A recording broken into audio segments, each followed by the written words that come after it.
Penggali liang lahat korban COVID-19 di TPU COVID-19, Jalan Macanda, Kecamatan Somba Opu, Kabupaten Goa tidak lagi bekerja sebagai tugas mengubur jenazah COVID.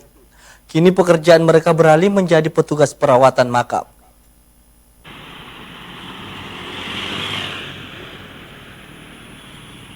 Pandemi COVID-19 dinyatakan telah berakhir oleh World Health Organization atau WHO.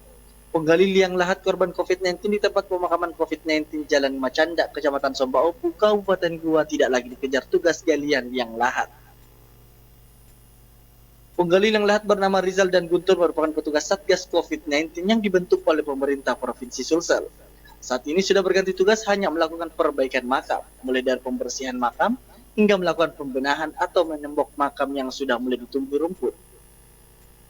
Menurut Dengkesing, salah satu pekerja makam menyebutkan, dua penggali liang lahat ini berada di lokasi pemakaman saat dibutuhkan pihak keluarga COVID-19. Siapa setelah yang dua orang itu penggali kubur, siapa namanya deh? Rizal dengan Guntur. Rizal dengan Guntur deh. Rizal dengan Guntur ini dia sebagai apa deh? Petugas penggali.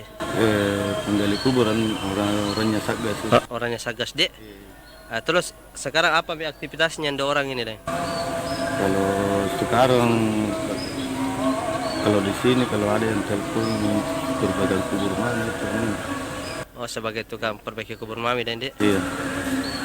Terus dua orang ini pernah ada pindah atau bagaimana deh? Iya pernah itu dipindahkan ke Cilekan. Siapa yang dipindah gitu deh? Rizal dengan Guntur. Rizal dengan Guntur deh.